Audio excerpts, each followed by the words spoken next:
Good afternoon, everyone. Chris Terrell here with patreon.com/JagerBombs, as well as DFSR.com. That's Daily Fantasy Sports Rankings.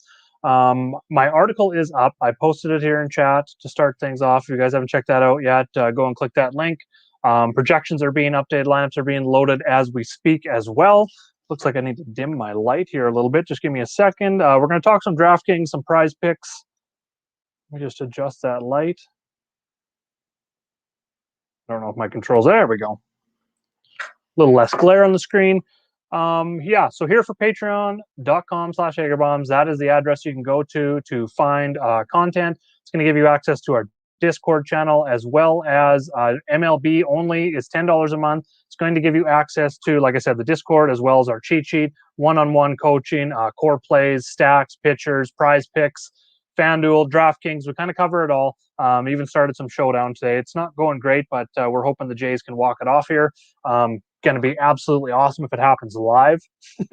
I'll probably scream, so mute if you're watching. You're probably a little bit ahead of me. I'm on a little bit of a delay, I think, with my stream. But either way, let a few more people trickle in here for the show. I am just tweeting it out right now, and we'll get started. Make sure to throw up your questions in chat if you have any questions about the cheat sheet, any stats that I use, how to build the DFSR tools, prize picks, anything at all. Throw it up in chat, and I will be going through all of your questions and answering them here. If not, I'm going to get into pictures here shortly. Like I said, I just want to tweet this out, make sure everyone is in here. And we will send that there. How's everyone doing today? Your weekend's going well. It's a long weekend here in Canada.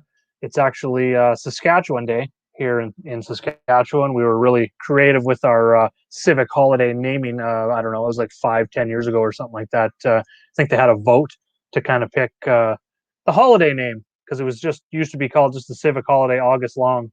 And we named it Saskatchewan Day. So happy Saskatchewan Day out there, and happy Canada, not Canada Day, sorry.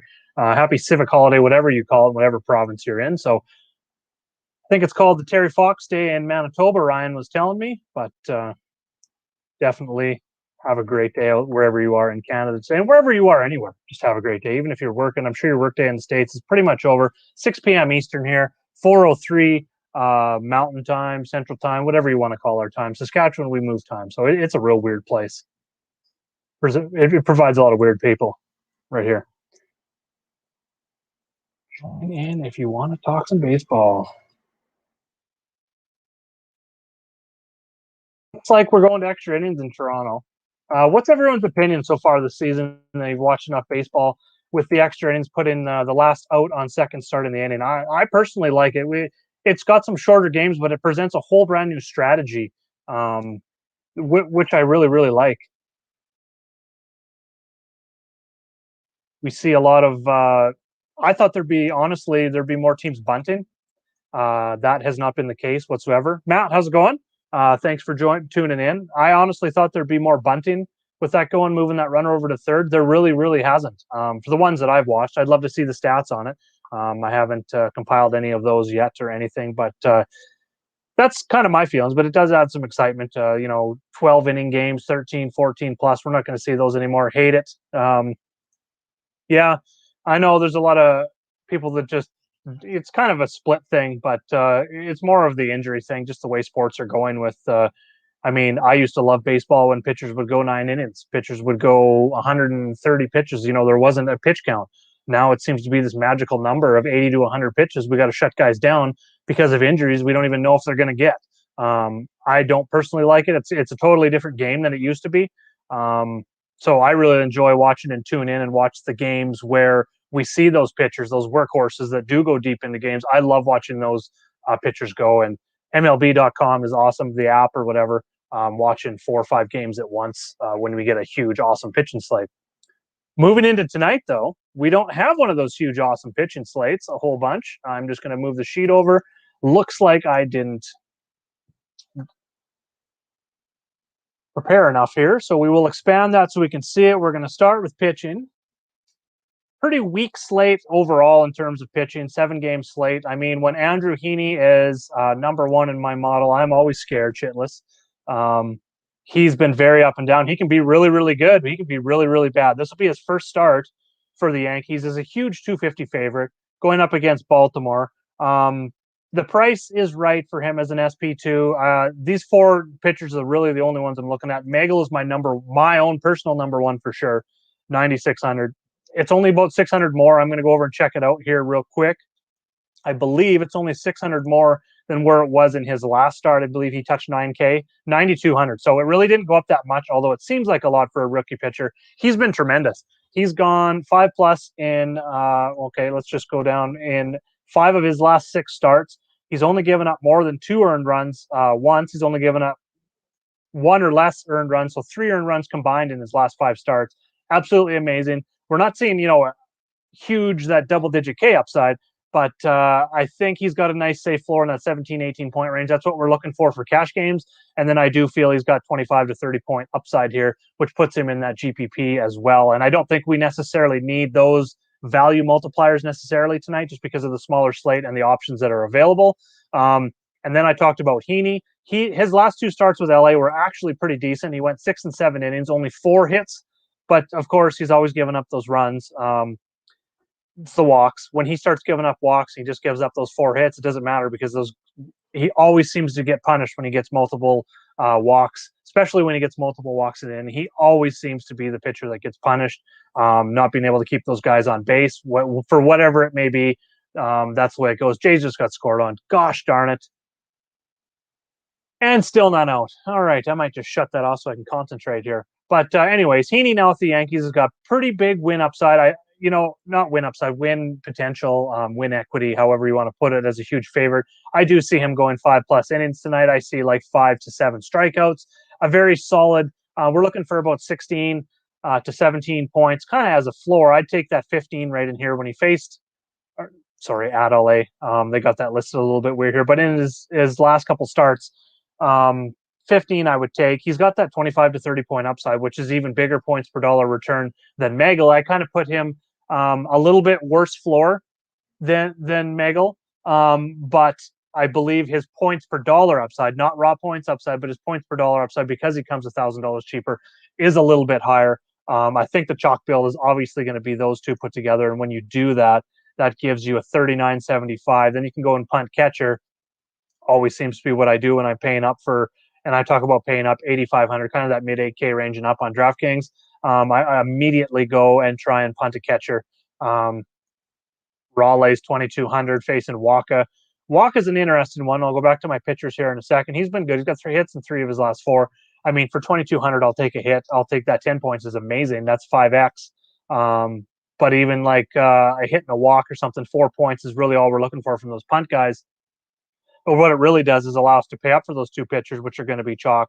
And now we've got 4,200 average. We can go after our bats.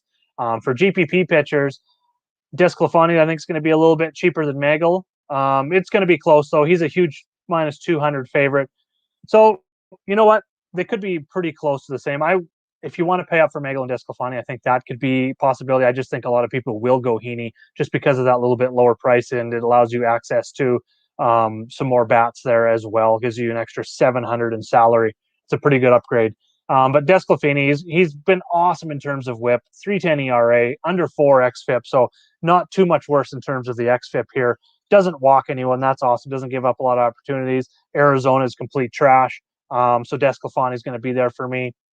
Let's go look at his scorecard here. Box score.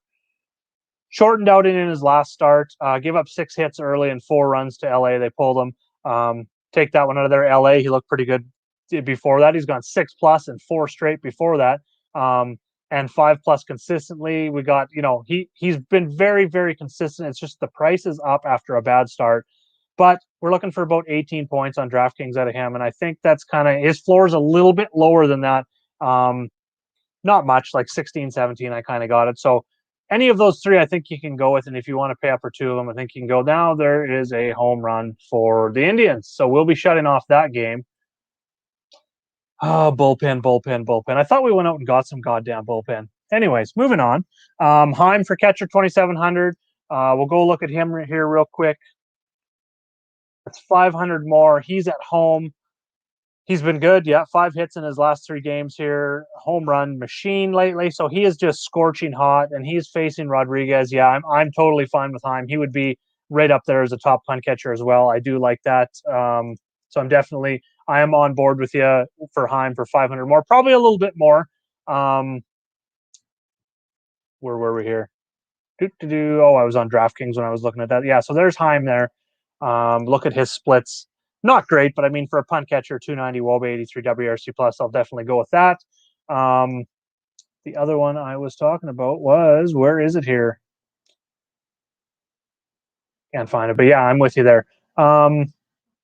Hated it first.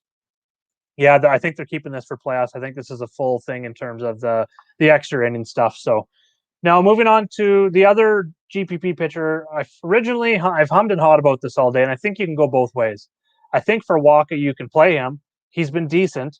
He gets a great matchup, first of all, against Seattle. They've been striking out quite a bit, so I don't mind it. He's going to be low owned off of Heaney for sure. So I like it as a GPP pivot. I also like stacking. Seattle has a pretty good lineup going against him. I just don't really like the price. They're like my 4th or 5th favorite team, if you're going to stack in GPP. So I prefer the Waka pitcher side a little bit more, just as a GPP pivot. If you're making 20 max, something like that, and you've got a lot of exposure to Miguel Desclafani and Heaney, and you want to mix in Waka just to kind of, get some unique lineups in there, I'm fine with that. I don't like really any other pitcher below this at all. I'm probably not going anywhere. Maybe, I guess, if Dane Dunning, cheap enough, we're only looking for about 12 points. If he can give us 15 plus, that's excellent for GPP. It's going to allow us a lot more bats. He's got a better xFIP than the ERA. The ERA is coming down, so that's good to see. The strikeout rate's a little bit below average, but a lot of ground balls, so there's a little bit of safety there with him as well. He's not going to get hit too hard very often. 27% fly ball rate's one of the lowest on the slate here. Moving over to stacks, 3 top teams, Yankees, Milwaukee, and San Fran.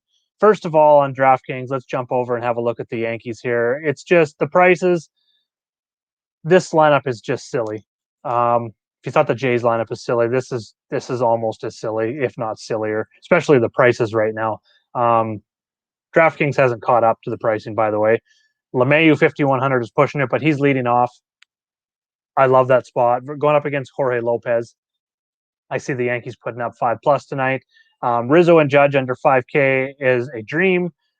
Judge, I believe, he's only faced him. I don't know if it was all in the same game when the Yankees blew out Baltimore. I can't remember the date. I think it was last year. But Rizzo is 3 for 3 with 2 home runs going up against Lopez. Not really that big on BVP, but when I already have a player locked in as like a core play for me, someone that I'm really standing out, I love to see when they have good BVP in there as well. It's kind of the last thing I look at. It's not something I weigh completely or at all in my model, but something I look at after. And the fact that lines up, and a lot of these Yankees have hit pretty much any Baltimore pitcher, has me liking New York as my number one. It's 1, 2, 3 in the lineup for me are my favorites. Gallo's price is getting a bit up there. Stanton's just not been consistent, but that price is decent. I do like that as GPP. You can really go a bunch of different ways with New York tonight. So if you're building 20 max and just want to load up on Yankees, you can go 1, 2, 3, 4, 5 times, 2, 3, 4, 5, 4, 5, 6, 7. That's as low as I'm going to go because they are at home. I don't really want to touch these bottom guys just because they're not likely to get 4 at bats, especially if we feel the Yankees are going to win. It's not likely they're going to be batted in the bottom of the 9th, which could limit some of these bottom guys' chances at getting 4 at bats. But again, if they get like 10 runs, all of them should easily hit 4 and even get up towards 5 at bats. So keep that in mind. It really depends on what your game script is there. So if you feel like they're going to like really blow up and get 8 to 10 runs, I wouldn't worry about it. And I would include Torres as your GPP, maybe even do a wraparound stack if you want to save some money.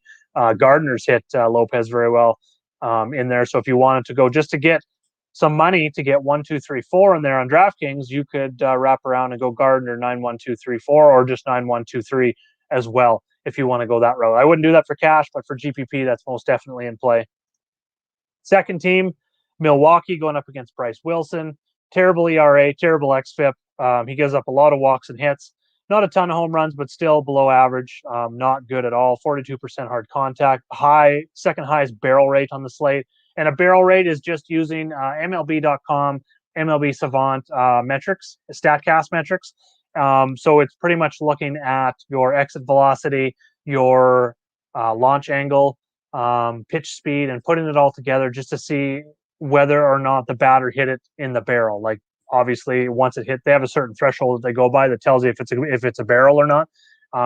So anything over like 6-7% is above average. I believe 5 to 6% is league average.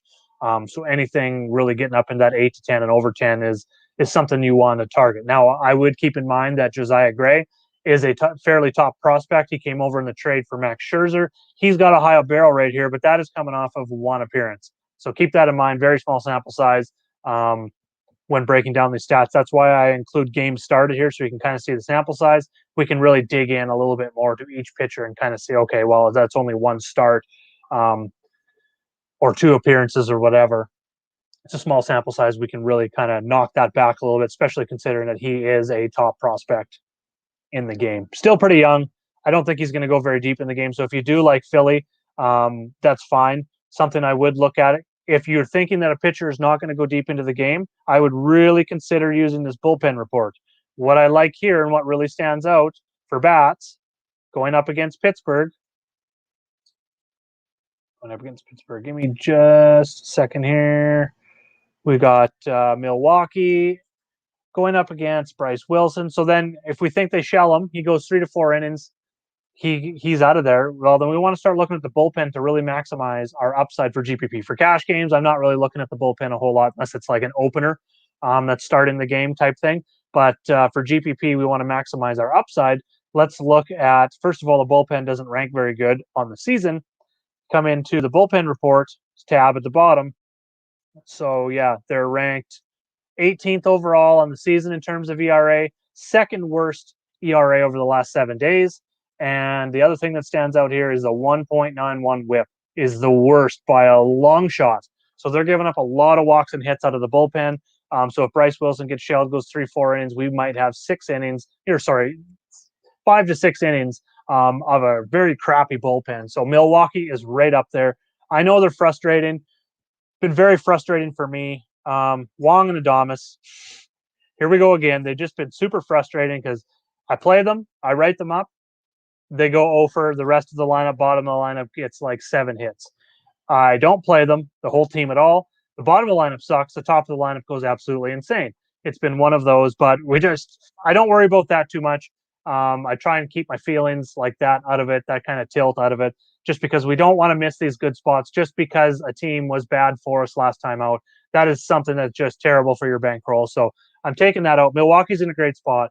Like I said, when it comes to the starting pitcher, they're in a great spot. When it comes to the bullpen, they're in a great spot. When it comes to their pricing, they're in a great spot. For cash games, I want Wang and Adames, first of all. I would even stretch in the outfield for 3,900 Garcia. That sub 4K price tag in this spot tonight. And speaking of Garcia, I'm going to talk about him for PrizePicks here shortly as well. But when we look at him just recently, he's got multiple hit games in 4 of his last 5, 3 hits in 2 of those. Not really getting the production out of it. The guys aren't really getting on front of him. He's getting runs scored, but he's not really getting a ton of RBIs, but that is super consistency. So he's red hot. He should be 4,500 at least today. So I do like that discount on him. I think he could be a cash game place for sure for savings.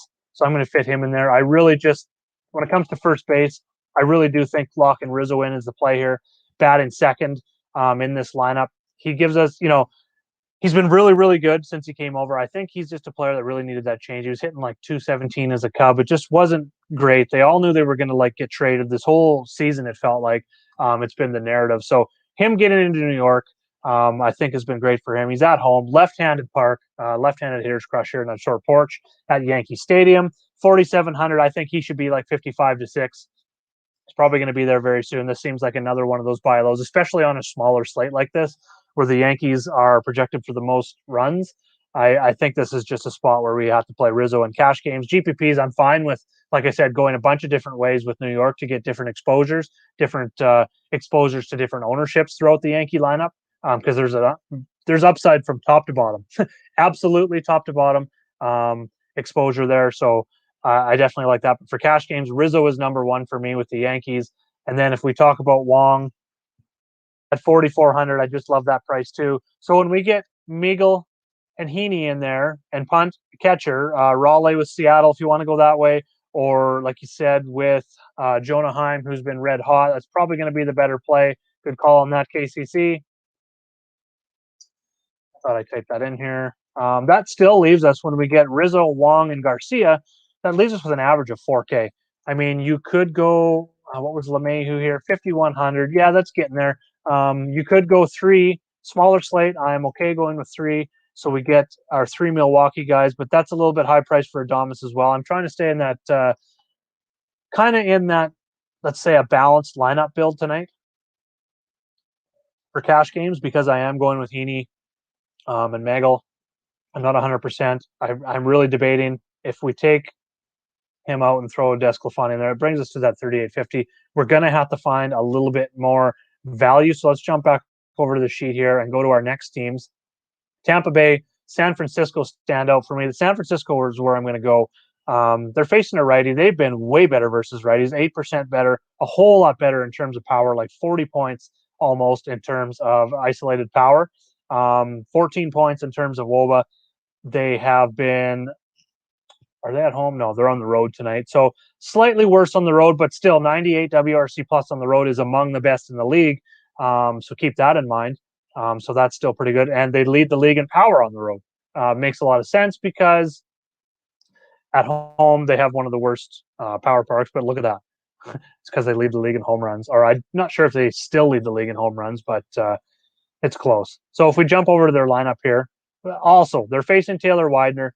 He was decent early on.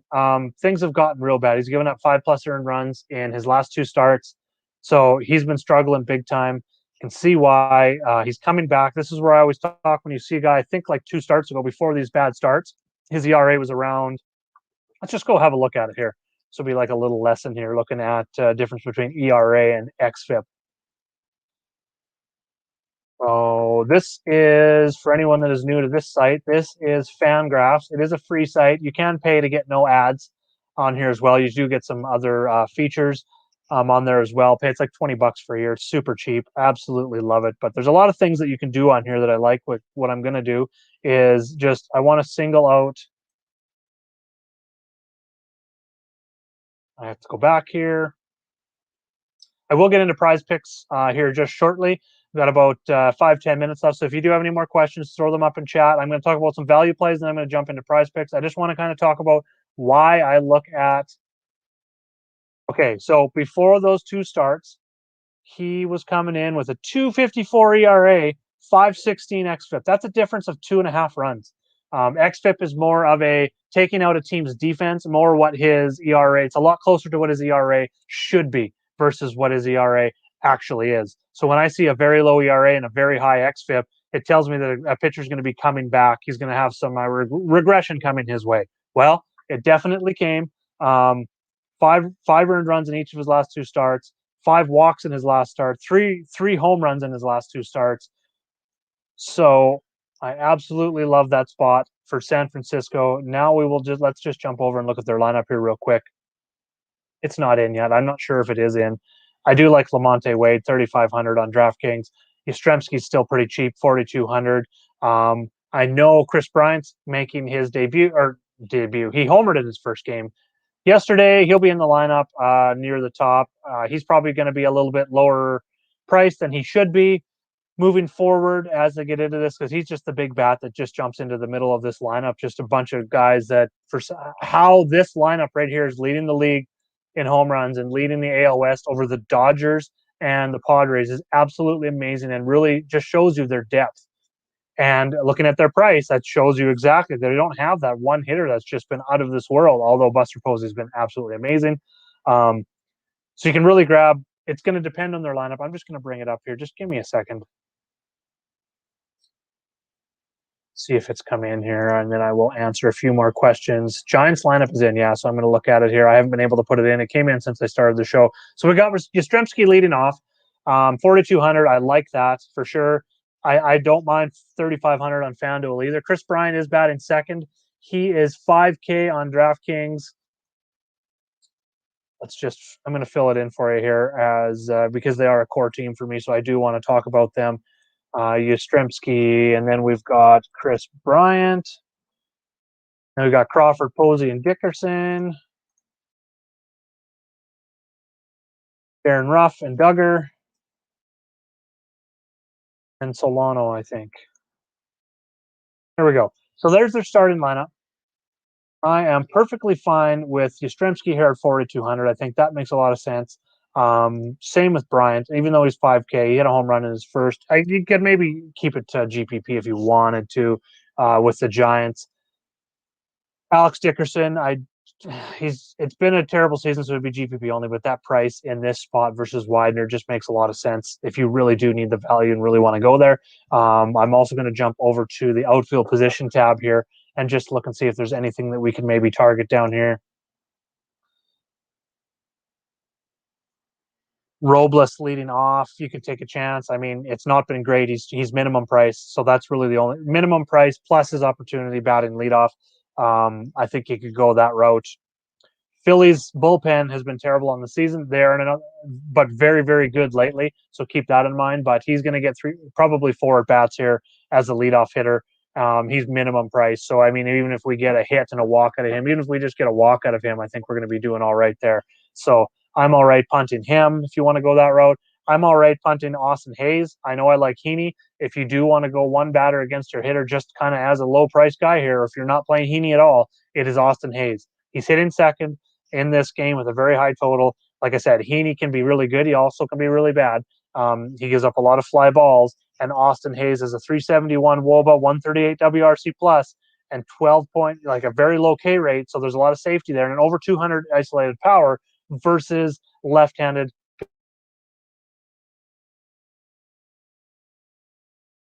pitching. 2,600 is probably going to be too cheap for him. I don't mind. I think Gray is still going to struggle as a rookie here. I have no problem going to Travis Jankowski here. So that's 3 value plays. And if I had to rank them, it would probably be, even though I do like Heaney here, would be Hayes, Robles, and Jankowski. Those would be my 3 because we get them in that mid to low 2K range on DraftKings. Minimum price on FanDuel as well, close to, and they're all batting 1 or 2 in the lineup on a small slate. So that would be where I'd really source one punt play tonight, would be one of the 3 outfield spots. You also have utility on FanDuel as well, so you can really make it work there as well.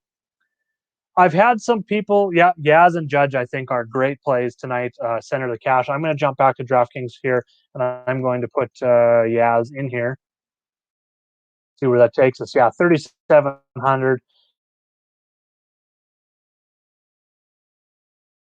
And that was Milwaukee that I really like, that I feel are underpriced. Rizzo, I feel, is underpriced. Yastrzemski feels underpriced for leadoff in this spot tonight. Heim is a punt play. If you need that extra 500 at the end of your lineup, I have no problem going down to, I can never remember his name, Cal Raleigh for Seattle. He is hitting 9th, but he's on the road, so he should get 4 at bats. No problem there. Going up against Walker. The only problem is Tampa's bullpen's been very good. This game doesn't have a very, very high total. That's another reason why I have Tampa as a GPP only tonight. It just has a low total in this game. I do like Tampa as GPP, though. Flexen was terrible in his last start. He's got a good ERA. He's not giving up the big games very often, so I don't see it really happening twice. So that's kind of why I have Tampa there. But the price on Tampa is very good if you want to go that road and stack them, especially if you fade like Lau and Cruz at the top. Going 3, 4, 5, 6 is a very powerful, tons of power upside way to go in this lineup if you want to stack Tampa and still go with your top pitchers. They're all under 5K. You can make that work for sure with punting Raleigh. I'm going to put that together actually right now and show you what it looks like. Tampa GPP stack. We want another quick way to do it. Let's just go to today's lineup. 3, 4, 5, 6. 3,200. So we're going to have to punt probably another spot. Probably going to have to go down to Raleigh here. This would be the spot where I would use Raleigh. And then you're going to have to punt a few other spots. So it is a little tougher, but you can make it work. That's what Desclafani as well. I mean, if you want to throw Heaney in there to get a little bit more savings, you could do that and get it up to 3,600. You're still going to have to punt a few spots. And like I said, where I would go for that, if you could try and stack possibly maybe Washington as a stack in there, maybe Hayes if you want to go Baltimore against Heaney, if you want to keep possibly Desclafini in here. You want to try that kind of build. Get Hayes as a 2,600. Second in Baltimore's, we'll jump over to them. So, yes, I don't have them labeled on the sheet, but Baltimore would be a GPP. I mean, you look at Mountcastle against lefties as well. He's got a 116 WRC plus against lefties. He's only 3,600 in there. He's got a 225 ISO, so he does have some power against lefties. So if you wanted to go that route with this kind of a stack where you get, we can't at first because we've got Choi in there. So that's the trouble. So Tampa just really isn't my favorite team to stack, but it's up there. It's definitely doable. And like I said, going from the 3 to 6 stack would be the most viable for me tonight. You could go Waka in there as well, kind of in that Tampa stack would save you a little bit and get you off Heaney. Then you could go Baltimore and stack against Heaney would be a great contrarian way to go tonight. If you think Heaney is going to be high owned, stacking Baltimore is definitely a great way to go in GPP. Even if you're doing just one single entry and don't want to stack the chalk and want to be a little bit different in case things get a little chaos, which they do almost every single night, especially in baseball. Very high variance in baseball. Stack Baltimore. They hit lefties well. They have a lot. They're very cheap. Then you can go Magel Desclafini, stack Baltimore, and like I said, or you could go Waka, who's going to take that is your leverage off of Heaney at pitcher, and then you stack Baltimore for double leverage against Heaney. So if Heaney is 20-30% owned and Baltimore shells him, you got a very good chance at winning the GPP. So that would be some GPP strategy tonight. I do like Heaney for cash, like I said, though. Just seems like he should be a guy that on this slate especially should be 9,500. This seems like a slate that always comes around with him where he is 9,500 and we still use him. So the fact that he's 8,600, had 2 good starts to finish his Angels career, and now coming in as a Yankee. This park is tough as a fly ball pitcher, but we know that he can put up 5 to 10 strikeouts and give up 2 to 3 earned runs, even up to 4 earned runs, as long as he gets that K total up there and go 5-6 innings, still get the win and still give us 2 to 3x return on DraftKings. So I'm totally fine with going both ways there. GPP, the leverage against, or cash games with Heaney. Hope that makes sense. I know it sounds weird sometimes saying that I like a pitcher, as maybe a cash play, and then maybe going against him in GPP. But I'm just thinking ownership. I'm thinking about leverage and not splitting with people in GPP. And Baltimore has shown that they can crush lefties at times. So you could also game stack that one as well and go with 2 different pitchers. That's another way you can go. You can fit a lot of Yankees in going with these cheaper Baltimore guys. All right. Let's jump over and talk PrizePicks now before we take off. Don't have any more questions. I will take off after we talk PrizePicks. I'll go over to the tab here first. Actually, let's bring it up and look at what a fantasy score. So we do have a lot of picks here tonight. I'm probably going to be running a couple 2 power plays and some 3 and 4 flexes. I've got 5 plays, and on Mondays on the show, even for absolutely everyone, the show is for the public. I'm giving away. You'll see all my plays on Mondays. So make sure everyone to join in on Mondays. As you can see, all of my plays. The rest of the week, members only can see all of my PrizePicks plays, all of my highlighted plays in the starting lineups tab, all of my early plays the night before on all the individual position tabs. You'll see them here. That is 3 times a week. I have these plays in here on the individual positions tab. That's going to be for Monday, Thursday, and Friday. That's when I do the DFSR article. So I'm working the night before on a lot of my plays. Some of the other days I do as well. And then for members only, I have my PrizePicks plays every day of the week. I've got rankings for DraftKings tiers as well. Here are my PrizePicks plays for today. Rizzo over 1.5 runs and RBIs. I just feel Yankees are going to put up 5+ runs. Like I said, he's hitting second. He's going to get 4 to 5 at bats, 5 if they put up a lot of runs. And he's just been red hot. He's got good on base percentage since he's came over. Let's just look at that here real quick. That's something I wanted to have loaded. I obviously didn't, but we'll load it up here real quick for you guys. We're still got 25, 30 minutes to line up locks. So lots of time to get questions in, lots of time to talk picks here. So I do want to bring up the way I research just to give you a glimpse into just how I audit the DFSR tools every day, how I audit my own sheet every day, how I make my lineups, how I go over making my picks. So we don't even need to do splits. We're just going to go game log. For Rizzo, we're going to take out his. We can do this just as easy. It's only been 3 games. We'll bring up his player card on DraftKings here. So 3 games as a Yankee. He's got 5 hits, 5 runs, 2 home runs, RBI in every game, 3 walks. So I feel very comfortable with runs and RBIs for him at 1.5 as an over. Colt Wang, we talked about Adames. So right now I've got 1 Tampa, 2 New York, and 2 Milwaukee here. Now I've got them kind of in order of team in terms of my priority tonight, because if you just do a power play, you can't mix in 2 of the same team together. And if you do more, you can only have a maximum of 2 in one team. So I do like Wang hitting leadoff tonight in that spot against Bryce Wilson. He should get 2 bats for sure against Wilson, who's really struggled. And then he should get 2 to 3 at bats against Pittsburgh's absolutely terrible, league worst bullpen over the last week, and bottom 5 bullpen, bottom 10 over the course of the season. So that's a great spot for him and Adames. And then Brandon Lau, the leadoff spot, I like. Lau has been another guy that's burned me at times, but he can put up multiple hits, so I don't even mind giving him the total base prop, but I do like the hits and walks a little bit more for him. The WOB is high, the WRC plus, the ISO, the on-base percentage isn't great, so you could go, and I wish Judge had the hits and walks. I would probably get him higher because he is a very patient hitter. As you can tell, it's a 375 on-base percentage. But because it's runs and RBIs, it's very close. I mean, this is like tied between Lau and Judge. And then Adames fallen in at the 5 spot, the over 1.5 hits. I like all 5 of these spots a lot. What I'm probably going to do in my strategy tonight is I'm going to run a 2-play power play for Rizzo and Wang. And then I'm probably going to run a 4-play power play, 2 4-play power plays with Rizzo, one with Rizzo, Wang, Judge, and Lau, and another one with Rizzo, probably Rizzo and Wang. I'm probably just going to keep stacking those 2 in there together and really take advantage when they both have good games. I've been hitting about 3 out of 5, 4 out of 5, pretty darn consistent. So I do like mixing in these 5-play flexes. I was a Vladdy Jr. The one day Vladdy Jr. lets me down. I believe that was the day they returned to Canada. That would have been Friday, where we got our free play on PrizePicks for $1,000. I won 200, getting 4. Whoop, ripped these babies out of my ear. I was just tilting so hard here.